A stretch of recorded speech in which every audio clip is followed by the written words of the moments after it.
아동부 친구들 안녕하세요. 한 주간 잘 지내셨나요? 이번 주도 우리 함께 이렇게 온라인으로 만나게 되었습니다. 비록 온라인이지만 우리 하나님의 말씀을 잘 듣고 또 하나님의 마음을 깊이 알아갈 수 있는 그런 시간들이 되길 바랍니다. 자, 이제 함께 우리 PPT를 보면서 주일 큐티 나눔 시작하도록 하겠습니다. 네, 오늘 말씀의 제목은 재앙을 내리셨어요입니다. 네, 출애굽기 9장 14절 말씀입니다. 우리 함께 한 목소리로 읽어볼게요. 시작.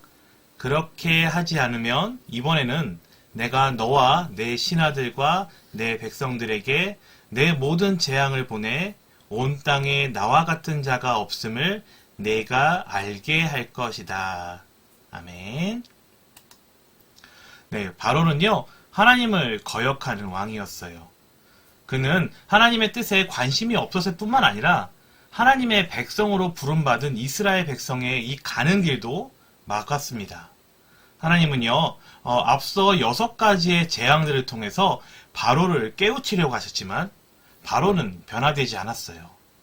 바로는 5번째 재앙에 이르기까지 그의 마술사를 통해서 하나님이 내리신 이 재앙을 따라해 보려고 했지만 6번째 재앙인 이 악성 종기가 나는 재앙부터는 따라할 수도 없었어요.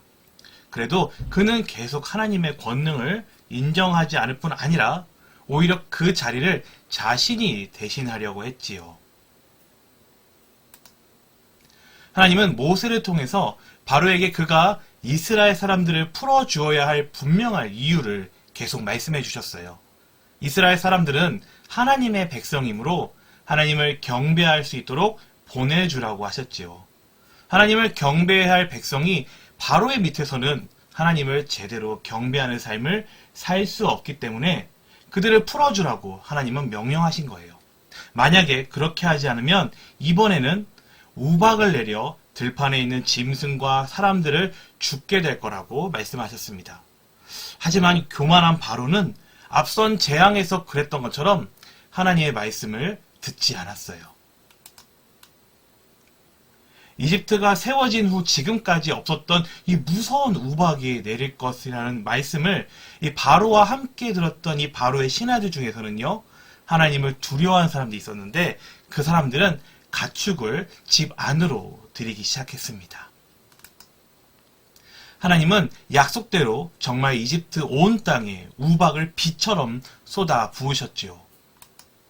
그러나 이스라엘 백성이 사는 이 고센 땅에는 우박을 내리지 않으셨어요.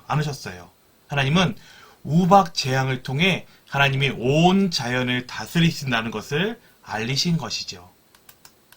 하나님은 무서운 재앙을 통해 바로와 그 신하들, 또 온 이집트 백성에게 온 땅에 하나님과 같은 분이 없음을 알리실 것이라고 말씀하셨어요. 하나님을 경배하는 하나님의 백성을 방해하고 괴롭힐 때 이 세상을 만드신 하나님이 모든 상황과 환경을 이용해서 심판하실 수 있다는 것을 기억해야만 해야 돼요. 이와 함께 심판 가운데서도 하나님의 말씀을 의심하지 않고 믿어서 돌이키면 재앙에서 구원을 받을 수 있는 기회가 있다는 것도 잊지 말아야 합니다. 네, 사랑하는 모량교회 아동부 친구들, 하나님은 바로와 같이 하나님의 말씀을 끝까지 무시하고 거역하는 사람에게는 아주 무서운 재앙으로 하나님이 누구신지를 알려주세요. 그러나 하나님을 믿고 따르는 하나님의 백성은요, 모든 재앙에서 지키시고 보호하신답니다. 세상 모든 만물의 주인이신 이 하나님이 나를 돌보고 또 구원하시며 나를 괴롭게 하는 이 악한 세력을 결국에는 심판하신다는 것을 여러분 기억하십시오. 그리고 삶의 방향과 태도를 바르게 정하며 살아가는 우리 친구들이 되기를 주님의 이름으로 축복드립니다. 네, 지금부터 깜짝 퀴즈를 내겠습니다. 맞춰보세요. 하나님이 이집트에 내린 우박 재앙은 과연 몇 번째 재앙일까요? 네, 정답을 아는 친구는요, 영상 아래 댓글로 월요일까지 이름과 정답을 남겨주세요. 2명을 추첨해서 이 맛있는 간식을 바꿔 먹을 수 있는 교환권을 보내줄게요.